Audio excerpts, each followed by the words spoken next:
Yahweh qui est l'alpha et l'oméga, lui qui est le chemin, le pouvoir et la gloire, lui qui est si merveilleux, l'incontournable, qui nous donne la force et la connaissance de comprendre ce que nous sommes en train de dire.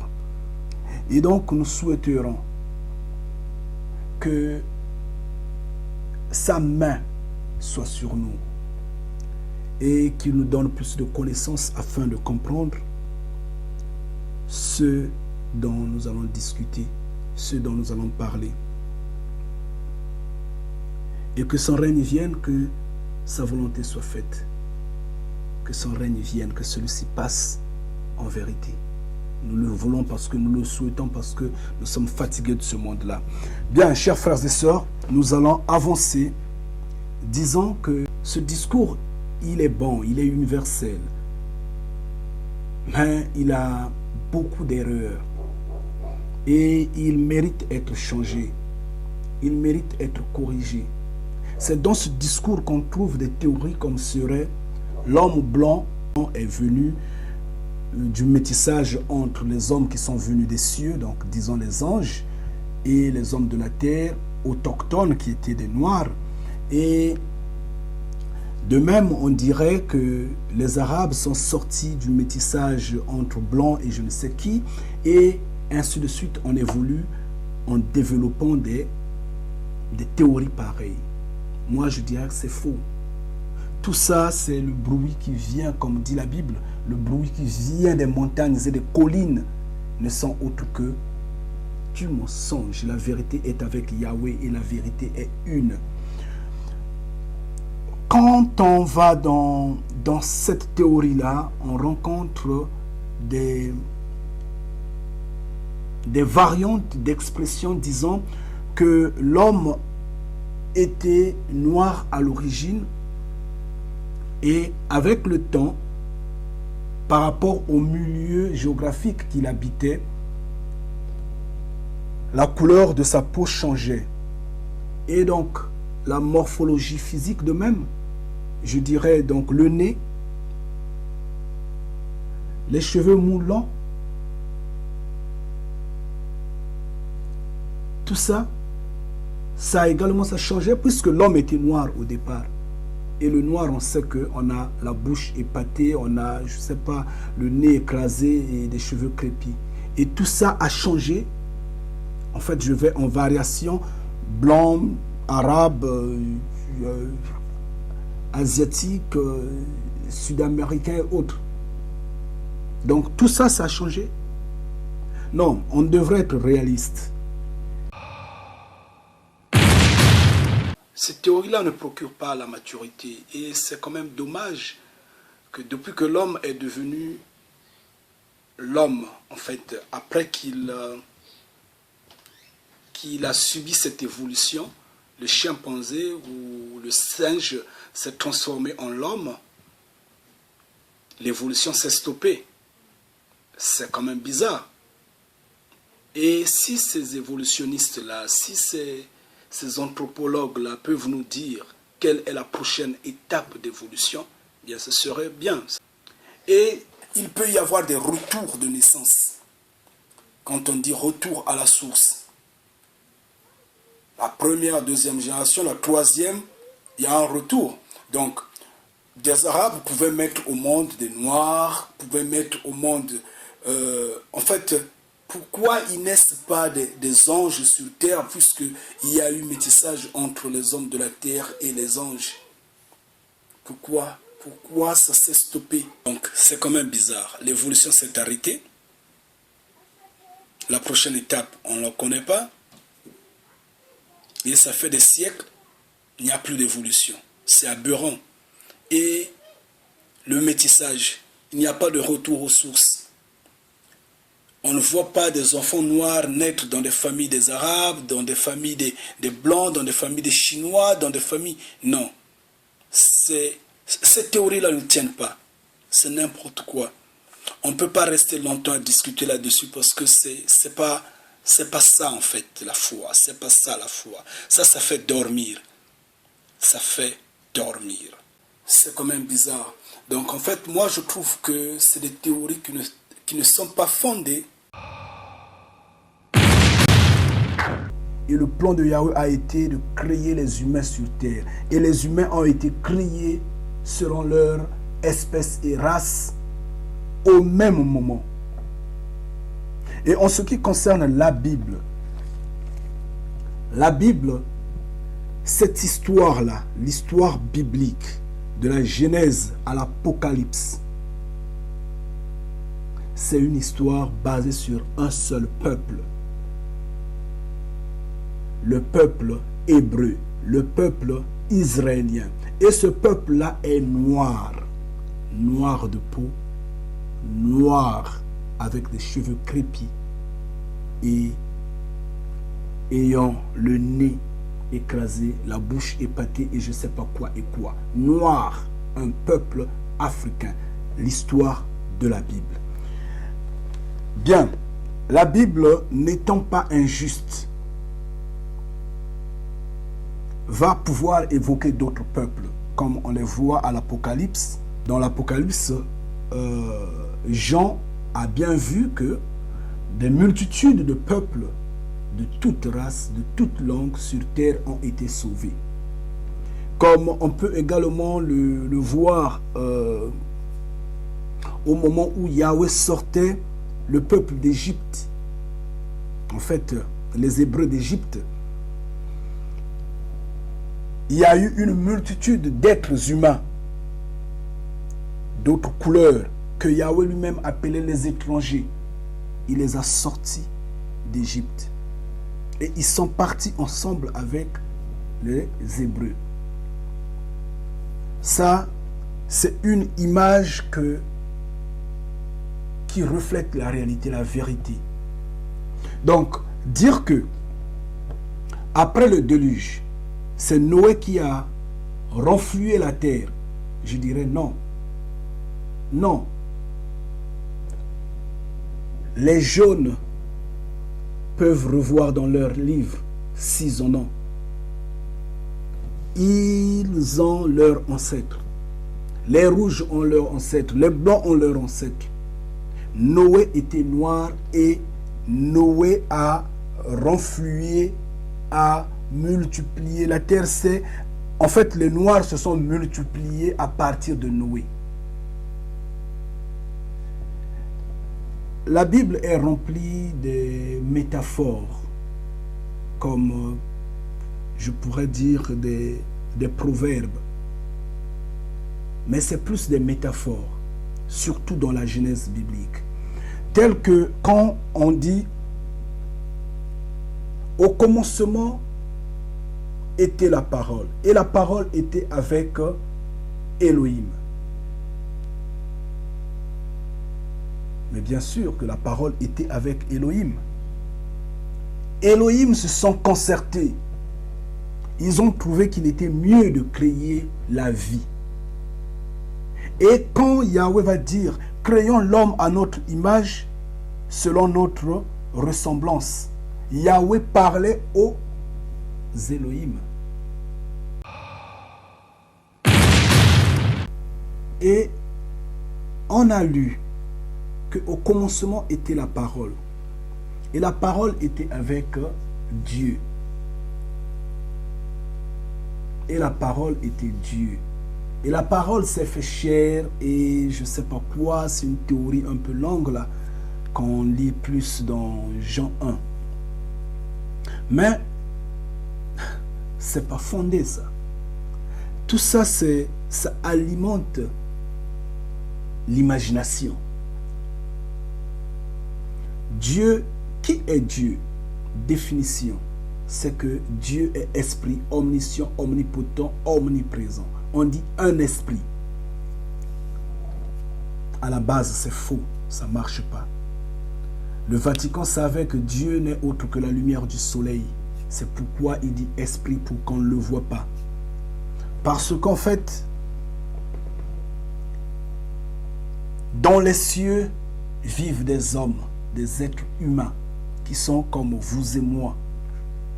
Et ces êtres humains sont appelés Elohim.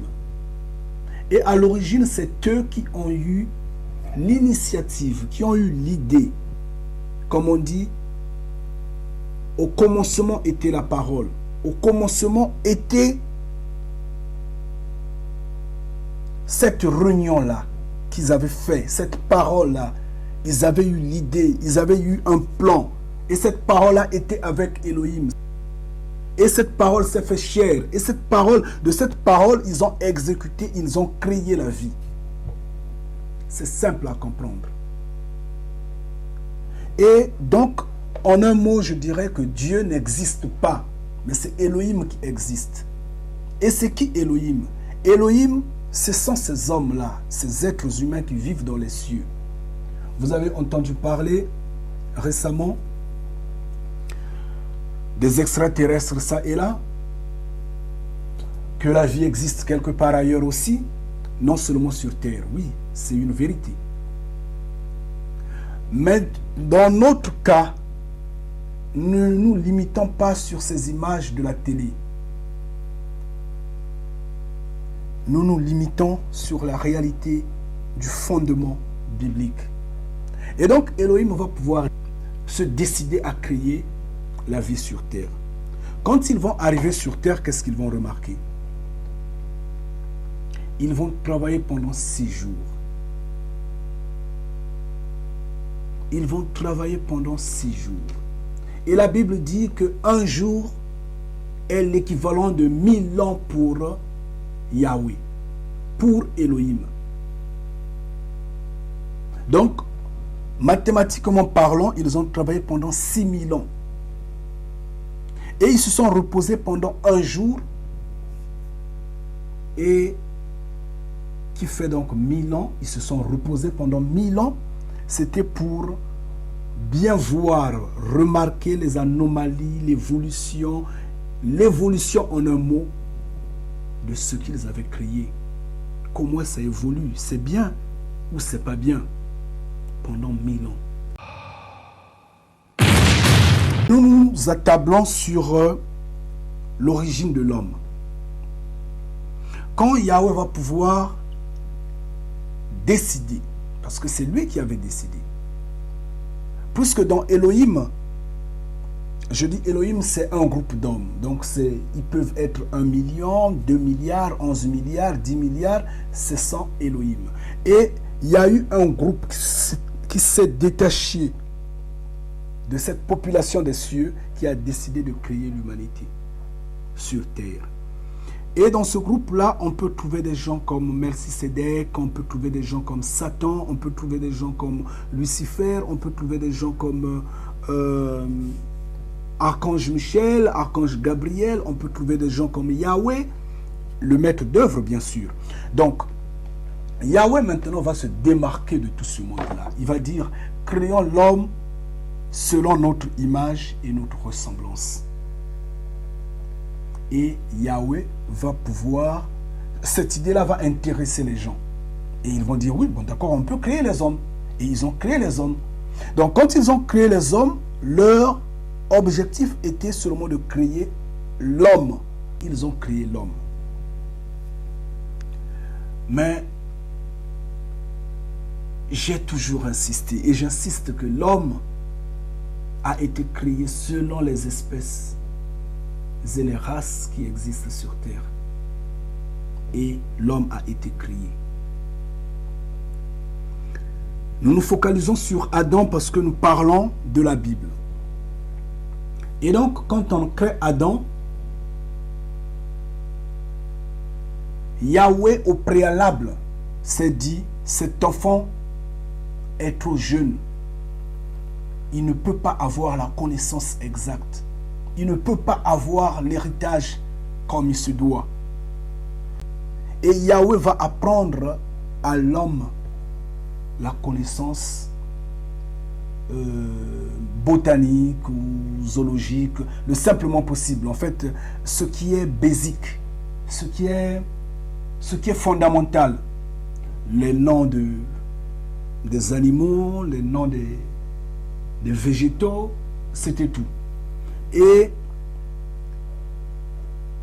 Adam avait tout à manger. Il avait tout, ne manquait rien. Et quand Yahweh va pouvoir décider de créer la femme, parce qu'en fait, il dit, l'homme n'est pas bon d'être seul. On lui crée donc la femme. Quand on lui crée la femme, on fait dormir Adam. Mais comment on l'a fait dormir?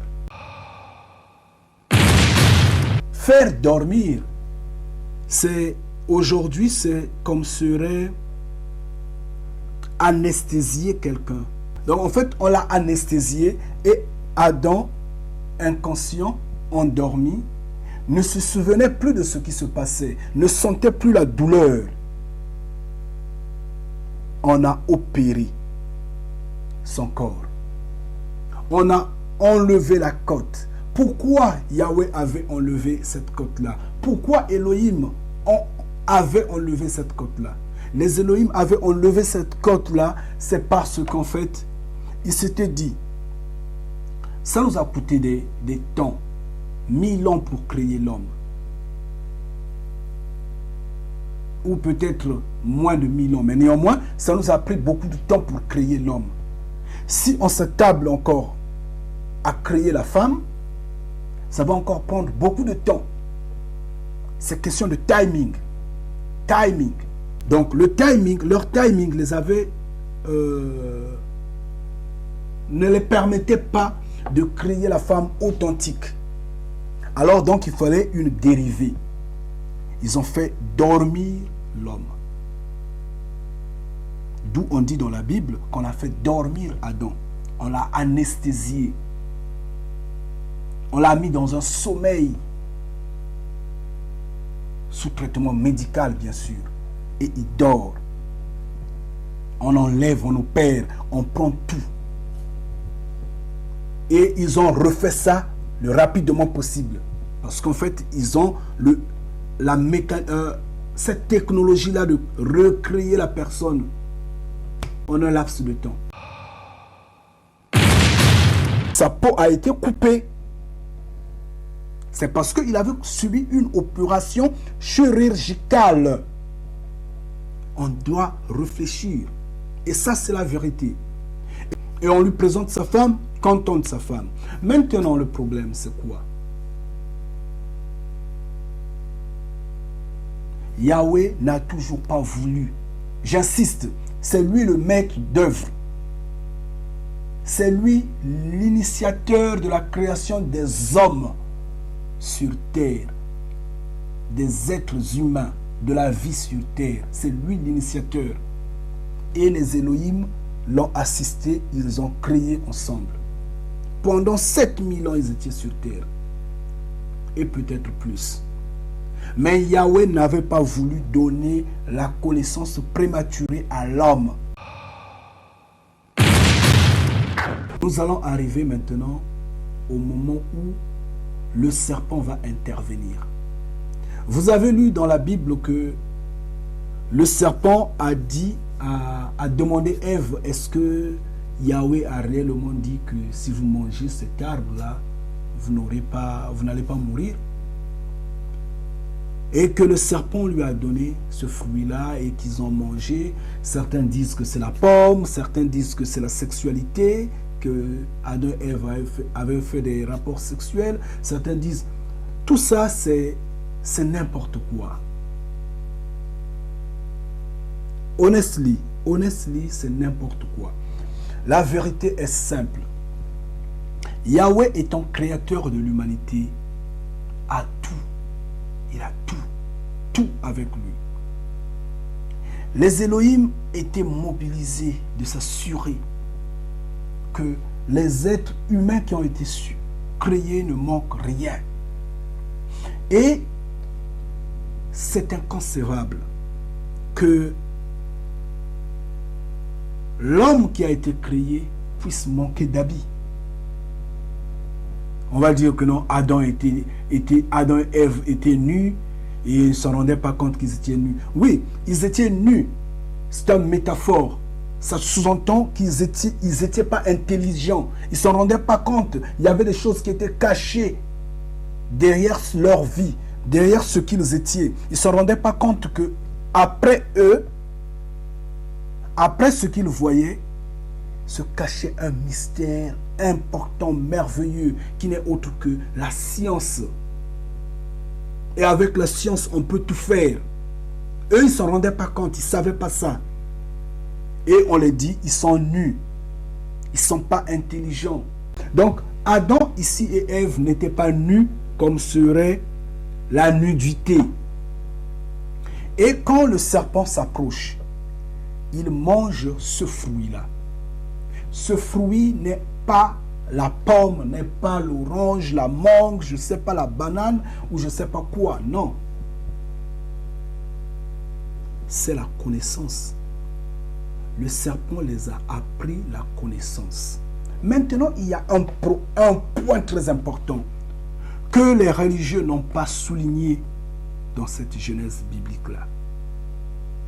Je vous le dis en vérité, c'est que l'Esprit du Père, on nous parle et nous révèle ce qui est bien. L'Esprit du Père nous révèle la vérité au fruit des recherches que nous faisons, au fruit des prières que nous nous adressons à Yahweh. Nous demandons, Père, élucide-nous, montre-nous qu'est-ce qui s'était passé. Montre-nous la vérité. Et Yahweh nous montre la vérité jour après jour. En fait, c'est quoi le problème? Ah, Yahweh, je sais que cela va choquer beaucoup de gens. Mais je vous en prie, c'en est la vérité, il faudra l'accepter telle. Vous savez que la femme est tendre. La femme a un côté sentimental très attractif. Et la femme est très intelligente. En fait, ce qui étouffe l'intelligence de la femme, c'est par le fait qu'elle met au monde, qu'elle a beaucoup de charges domestiques à faire. Ça fait que la femme se ramollit parce qu'elle est très sentimentale, surtout quand elle se donne à un homme, elle s'éblouit et elle ne contrôle plus rien. Mais sinon, à l'origine, la femme est plus intelligente que l'homme. Ça se prouve. Et ici, le serpent va s'approcher de la femme parce qu'il savait qu'avec celle-là, elle va me comprendre. Parce que le serpent avait découvert quelque chose. Dans la Bible, quand on parle du serpent, les gens vont dire, mais c'est Satan, mais c'est Lucifer. Je dirais peut-être, oui, ça peut être. Mais quand on parle de Satan ou de Lucifer, en termes de serpent, on dit le serpent originel. Oui, on dit le serpent originel. Donc, ce qui est à l'origine diabolique, ce qui est à l'origine prudent, lumière, le serpent originel. Là, on fait allusion au diable, on fait allusion à Satan, je ne sais pas, Lucifer et autres, je ne sais pas. Mais ici, le serpent qui va pouvoir approcher Ève, qui va s'approcher d'Ève, n'est pas originel. On dit seulement le serpent. C'est parce que ceux qui ont établi la Bible n'ont pas voulu dire la vérité. Ils l'ont caché. Et ils ont trouvé ce métaphore-là, ils l'ont mis. C'est parce que également que ce serpent-là a été inspiré, a été éclairé, a été éduqué par le serpent originel. Et c'est ce qui a fait la grande discorde entre Yahweh et le serpent originel. La grande discorde est partie de là. Pourquoi avoir donné l'homme de la connaissance, étant donné que nous nous étions entendus de ne pas donner de la connaissance exacte à l'homme? C'est très tôt, ils sont trop jeunes pour être intelligents. Et le serpent ici, dans la Genèse, le serpent qui s'est approché d'Ève, qui a convaincu Ève à avoir la connaissance, à manger ce fruit qui n'est autre que la connaissance exacte. Donc, Ève avait appris la science et a dit à Adam, c'est bien, regarde, moi je fais ça, je mélange tel produit, oh, regarde ce que j'ai. Et ils ont commencé à le faire. Ensemble, bien sûr. Ce serpent n'est autre que l'homme blanc. Je sais que ça va choquer beaucoup de gens. Ce serpent n'est autre que l'homme blanc. Tous étaient dans le jardin d'Éden. Tous, ils étaient dans le jardin d'Éden. Parce que c'est là où la création avait commencé. Ils étaient créés comme seraient issus d'un même père. Ils vivaient. Ils se partageaient la connaissance, les histoires et autres. Lucifer, de son côté, a caché à Yahweh. En fait, Lucifer, de son côté, n'avait pas obéi à Yahweh, tel qu'il ne fallait pas montrer la connaissance aux créatures. Donc, de son côté, Lucifer montre, donne l'intelligence, éduque, enseigne les hommes qui étaient sous sa charge. Et ces hommes, les créatures qui étaient sous sa charge étaient des hommes blancs. Pendant ce temps, donc en fait, Yahweh a été dupé par Lucifer.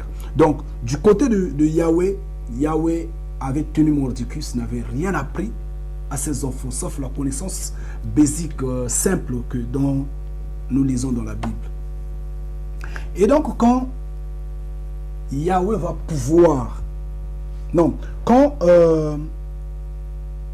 Adam et Ève vont pouvoir apprendre maintenant la connaissance à partir de l'homme blanc, Yahweh sera surpris de voir ses enfants, Adam et Ève, intelligents. Quand Yahweh va pouvoir le découvrir, parce qu'en fait, c'est cela, ça ne pouvait pas être caché, puisque la connaissance est évolutive, et la connaissance, c'est comme serait la grossesse, ça ne se cache pas. Donc, Yahweh le découvre, demande à Adam. Adam dit c'est la femme. La femme dit c'est le serpent. Ce qui est intéressant, c'est la punition que Yahweh va pouvoir infliger à l'homme, la femme et au serpent. Or, il s'avère que il a été prouvé que Adam et Ève ont été noirs. Donc, quand Yahweh va pouvoir donner la punition à Adam et Ève et au serpent, qui n'est autre que l'homme blanc, Yahweh dit, je mets au milieu de toi, au milieu de vous, une haine profonde. Et cette haine profonde, ça se voit dans notre vie courante. Essayons de lire dans Genèse 3 au verset 14. Genèse 3, verset 14. Alors Yahweh dit au serpent, parce que tu as fait cette chose, tu es le maudit parmi les animaux domestiques et parmi toutes les bêtes sauvages des champs. Sur ton ventre, tu iras, et c'est de la poussière que tu mangeras tous les jours de ta vie. Je mettrai une inimitié entre toi et la femme, entre ta sémence et sa sémence. Et il te meurtrira à la tête et tu les meurtriras au talon. Je m'arrête là pour le moment parce qu'en fait le reste on connaît. Donc en fait c'est quoi? Ce qui est intéressant ici, c'est que Yahweh dit ceci. Puisque tu as fait cette chose-là, tu es maudit parmi les animaux domestiques et sauvages. Tu vas tourner, tu vas rouler. Et oui, c'est vrai. Lesquels qui fouillent de par le monde, partout, même sous les eaux, je ne sais pas, dans les forêts, ils fouillent partout là. Ce sont les blancs. Ils fouillent partout. Nous ne connaissons pas ce qu'ils cherchent sur terre. Il fouille partout, partout. Parce que ici, Yahweh dit, sur ton ventre tu iras. C'est pourquoi il fouille partout, il cherche. Nous ne connaissons pas ce qu'il cherche partout sur cette terre-là. Dans des forêts, dans les eaux, sous terre. Ils fouillent partout, ils veulent tout comprendre, ils veulent tout avoir. Nous ne connaissons pas pourquoi.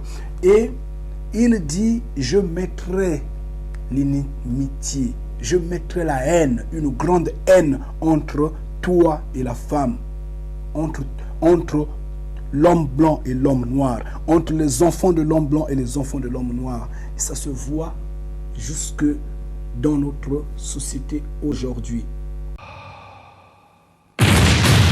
Les hommes ont été tous créés au même moment. Il n'y a pas de mélanine en excès qui fait que nous soyons noirs et que ceux qui en ont en taux réduit soient blancs. Non, c'est pas ça.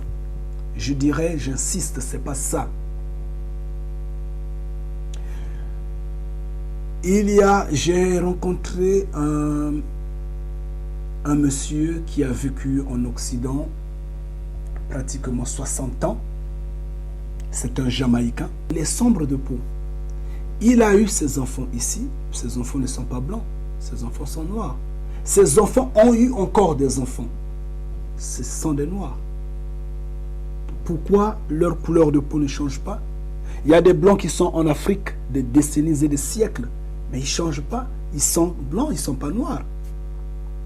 C'est vrai que votre couleur peut s'éclaircir ou peut sombrir un tout petit peu. Bon, c'est évident. Ça, on accepte. C'est des variantes comme ça qu'on peut accepter.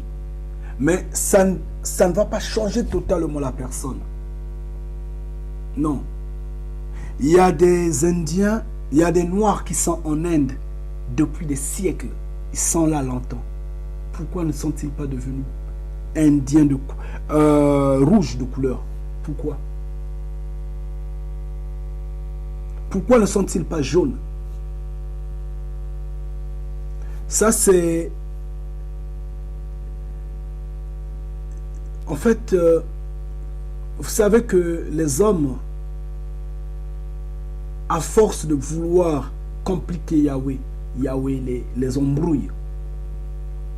Ils ont voulu donner des explications infondées, irrationnelles. Et Yahweh a mis l'embrouillement au milieu d'eux. C'est pourquoi on voit des gens qui disent que on n'a pas été créés, mais nous sommes issus de l'évolution, des gens comme des Darwin et autres. C'est n'importe quoi.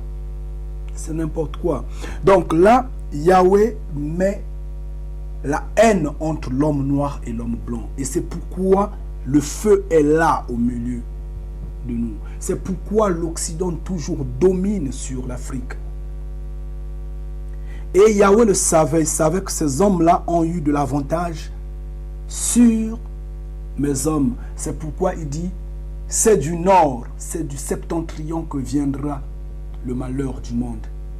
Parce que à l'origine, quand il punit l'homme blanc, il dit, sur ton ventre, tu vas marcher sur terre. Et donc, il devient avare. Et donc, il devient envieux. Et donc, il devient, en fait, il veut se faire exceptionnel. Yahweh le savait. Il dit, le mal viendra du septentrion.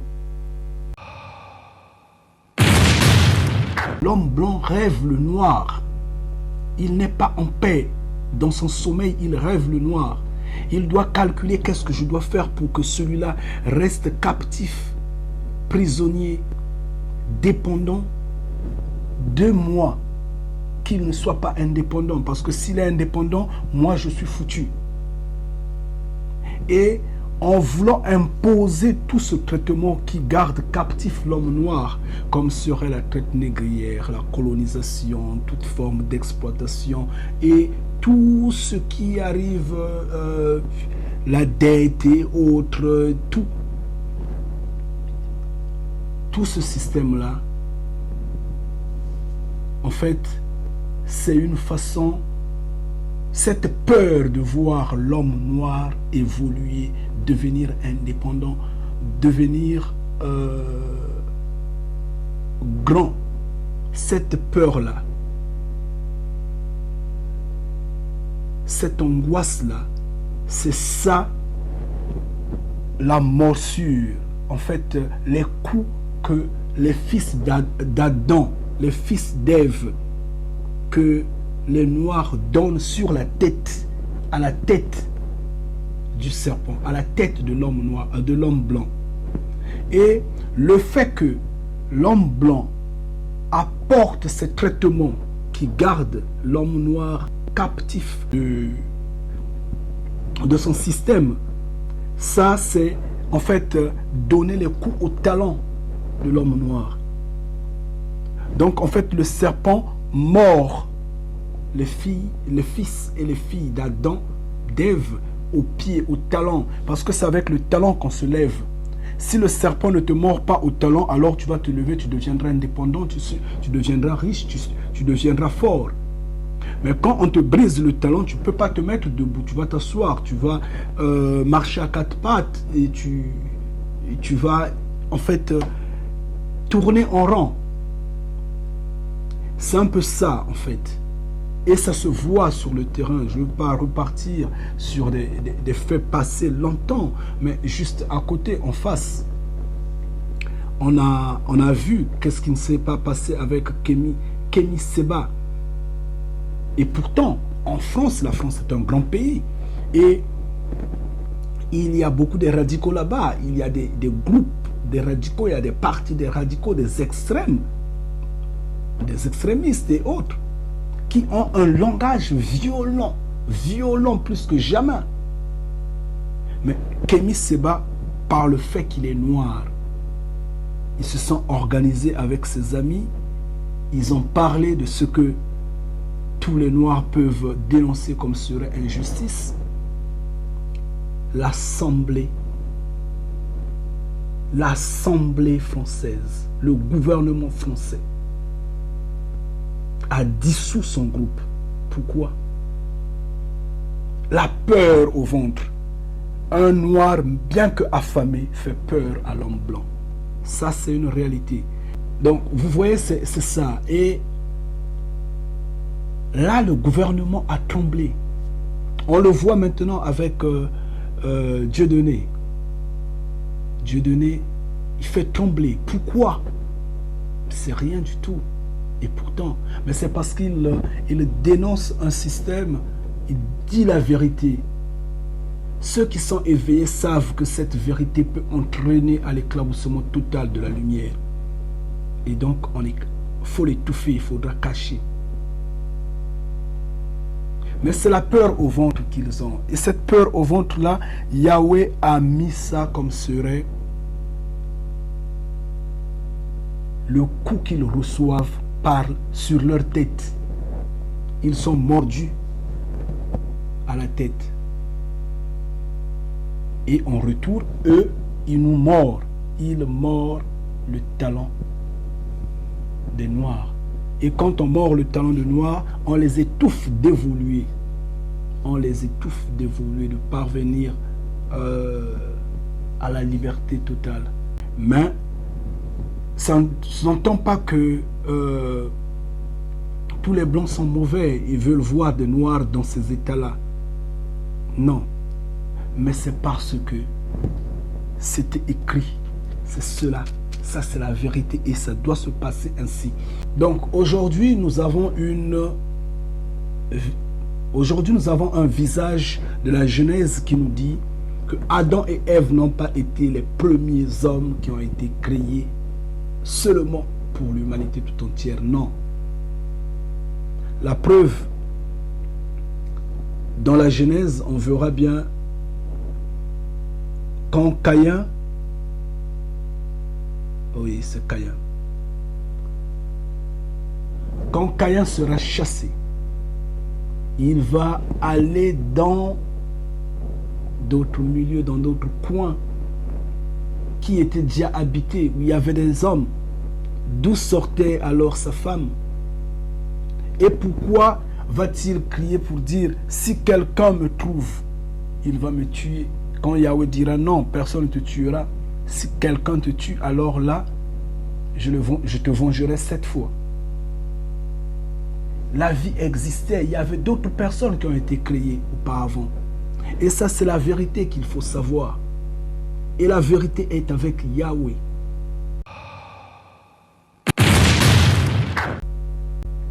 Mais cela prendra fin parce qu'il est dit, Yahweh va rassembler l'Israël ancienne, en fait, donc il va rassembler ses enfants, même si c'est pour une semaine, une année, 2 jours avant que la fin arrive, ils vont se rassembler, puis viendra la fin. On avance un tout petit peu, on arrive au stade où, là donc, Yahweh va pouvoir chasser Adam et Ève du jardin d'Éden. Mais en chassant Adam et Ève, qu'est-ce que Yahweh va pouvoir dire aux Elohim qui étaient avec lui, son groupe? Il dit, regardez, voyons, l'homme est devenu comme vous et moi. L'homme est devenu comme nous, il devient intelligent. Empêchons-le, donc on le chasse. Contrairement, il va découvrir la génétique. Il va découvrir la science de la vie éternelle.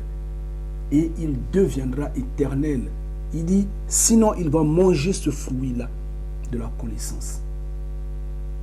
Et on le chasse. Et quand on le chasse, qu'est-ce qu'on fait? Yahweh met des gardiens. C'est ce qui prouve que c'était l'œuvre d'une équipe. Ce n'est pas l'œuvre magique, omniscient, omnipotent. Et pourquoi mettre les gardiens? Pourquoi mettre l'épée qui va tourner 24 heures sur 24 heures? Qu'on pourra peut-être dire aujourd'hui que c'était une caméra de surveillance qui était là. Je ne sais pas comment on pourra expliquer cela, mais néanmoins, 24 heures sur 24, l'entrée du jardin d'Éden était surveillée et il y avait des gardiens, des chérubins qui étaient là pour veiller dessus. Qu'est-ce que Yahweh craignait?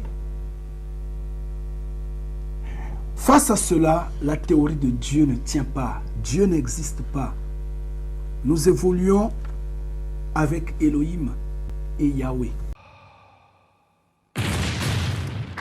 Jésus avait dit, je suis le Fils de l'homme. Il n'avait jamais dit, je suis le Fils de l'Esprit, n'est-ce pas? Il faut réfléchir. Il faut réfléchir. Quand on vous dit la vérité, vous boitez parce que vous marchez sur des épines. Je comprends votre doute. Je le sais. Mais Yahvé